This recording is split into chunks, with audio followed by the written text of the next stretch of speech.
دوستو، جو آج واقعہ میں آپ کو سنانے جا رہا ہوں یہ انتہائی دلچسپ ہے۔ اگرچہ یہ واقعہ میرے ساتھ پیش نہیں آیا، لیکن جب میں نے اس واقعہ کو پڑھا تو میں نے سوچا کہ یہ آپ تک پہنچایا جانا چاہیے۔ واقعہ لکھنے والا لکھتا ہے کہ اس جہاز میں سوار ہوتے ہی اپنا ہاتھ میری طرف بڑھا دیا۔ میں نے کتاب بند کی اور اس کے ساتھ گرم جوشی سے ہاتھ ملایا۔ خاتون بزرگ تھی، جبکہ عمر 60 اور 70 کے درمیان ہوگی۔ وہ شکل سے پڑھی لکھی اور سمجھدار بھی دکھائی دیتی تھی۔ انہوں نے کتاب کی طرف اشارہ کر کے پوچھا، کیا یہ عربی کی کتاب ہے؟ میں نے مسکرا کر جواب دیا، نہیں، یہ اردو زبان کی کتاب ہے۔ وہ مسکرائیں، اپنا ہاتھ دوبارہ میری طرف بڑھایا اور دیر تک جھلا کر بولی، تم پاکستانی ہو؟ میں نے گرم جوشی سے جواب دیا، جی بالکل، میں پاکستانی ہوں۔ وہ حقیقتاً خوش ہو گئیں۔ فلائٹ لمبی تھی، چنانچہ ہم دیر تک گفتگو کرتے رہے۔ پتہ چلا کہ کیتھی امریکی ہیں، تاریخ کی استاد ہیں۔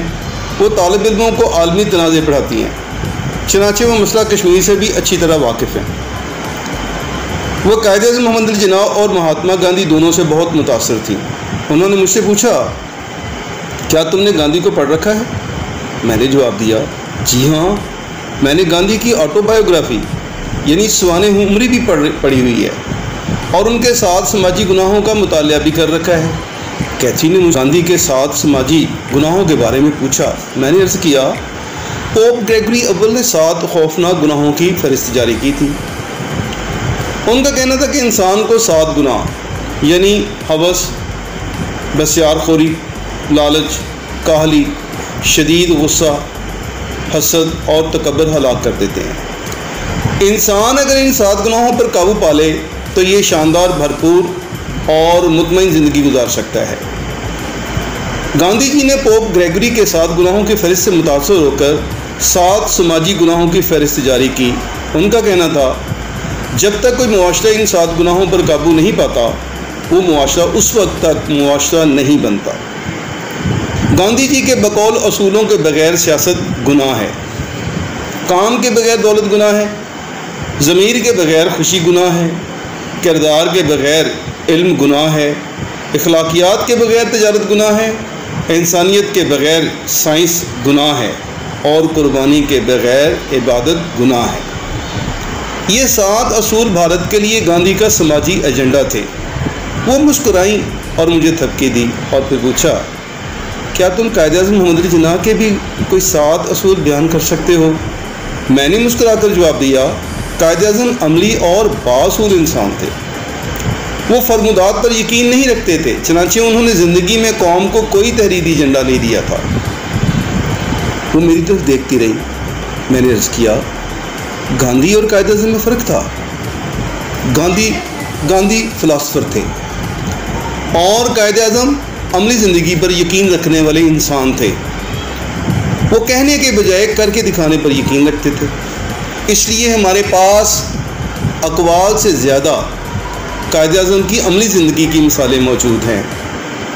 یہ سب کہنے کے بعد جب میں خاموش ہوا تو وہ بولی، میں وہ مثالیں سننا چاہتی ہوں۔ میں نے عرض کیا، مثلا قائد اعظم نے پوری زندگی وقت کی پابندی کی، پوری زندگی قانون نہیں توڑا، پوری زندگی اقربا پروری نہیں کی، پوری زندگی رشوت دی اور نہ کبھی لی، پوری زندگی اپنے مذہبی رجحانات کی نمائش نہیں کی۔ یعنی وہ سنی تھے، وہابی تھے یا پھر بریلوی، قائد نے پوری زندگی کسی کو کانو کان خبر نہیں ہونے دی۔ انہوں نے خود کو صرف بطور مسلمان پیش کیا، پوری زندگی وعدے کی پابندی کی، پروٹوکول نہیں لیا، سرکاری مال نہیں کھایا، ٹیکس چوری نہیں کیا، اپنے اثاثے اور آمدنی نہیں چھپائی، اصولوں پر سمجھوتا نہیں کیا، کسی کا کبھی حق نہیں مارا، پوری زندگی کسی شخص کے ساتھ بدتمیزی نہیں کی اور اپنے اقربا کے لیے مختلف وظائف جاری کیے تاکہ انہیں مالی تنگ دستی کا سامنا نہ کرنا پڑے۔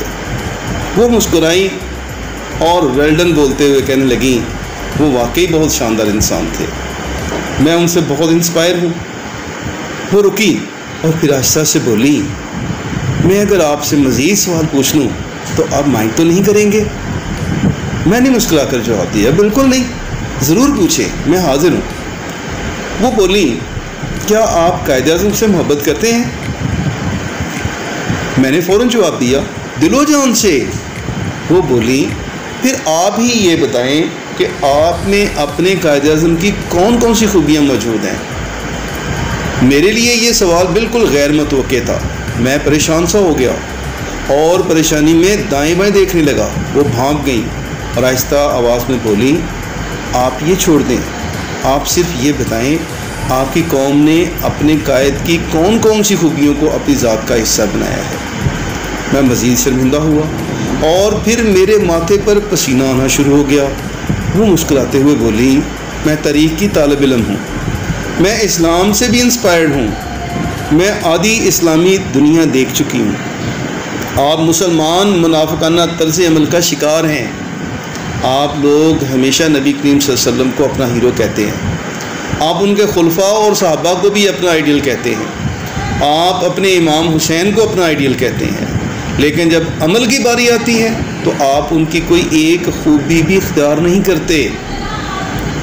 آپ میں آپ کے آئیڈیلز کی کوئی خوبی نظر نہیں آتی۔ آپ لوگ قائد اعظم جیسی شخصیات کے بارے میں بھی اسی طرز عمل کا شکار ہیں۔ آپ نے قائد اعظم کو نوٹ پر تو چھاپ دیا لیکن اس کا احترام نہیں کیا۔ آپ ہر فورم پر اپنے قائد کی عزت بھی کرتے ہیں اور آپ ان کے لیے لڑنے بننے کے لیے تیار بھی ہو جاتے ہیں، لیکن جب ان جیسا بننے کی باری آتی ہے تو آپ دائیں بائیں دیکھنا لگتے ہیں۔ چنانچہ میرا مشورہ ہے آپ اگر اسلام پھیلانا چاہتے ہیں تو آپ رسول صلی اللہ علیہ وسلم جیسی عادتیں اپنا لیں، اور آپ اگر پاکستان کو ترقی یافتہ دیکھنا چاہتے ہیں تو قائد اعظم کے اصولوں پر عمل شروع کریں۔ آپ کا ملک یورپ سے آگے نکل جائے گا۔ وہ رکیں اور نرم آواز میں بولی میں اپنی ہر پہلی کلاس میں طالب علموں سے ان کے آئیڈیلز کے بارے میں پوچھتی ہوں۔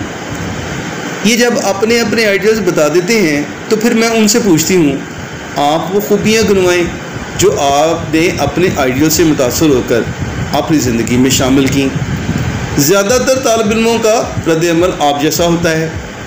میں پھر ان کو بتاتی ہوں میں اس وقت تک آپ کے آئیڈیل کو آپ کا آئیڈیل نہیں مانوں گی جب تک آپ کی زندگی میں آپ کے آئیڈیل کی کوئی بھی جھلک نظر نہیں آتی۔ آپ اگر دل سے اپنے آئیڈیلز کو اپنا آئیڈیل سمجھتے ہیں تو پھر آپ میں ان کی عادتیں بھی موجود ہونی چاہیے، ورنہ آپ ایک منافق انسان ہیں۔ اور میں نے زندگی میں کسی منافق کو کبھی مطمئن اور اچھی زندگی گزارتے نہیں دیکھا۔ یہ باتیں سن کر مجھے ایسے لگ رہا تھا کہ میری آنکھوں کے سامنے اندھیرا چھا رہا تھا، اور پھر مجھے نہیں سمجھ آئی کہ میں کس وقت ان سے آنکھ بچا کر اگلی سیٹ پر چلا گیا تھا۔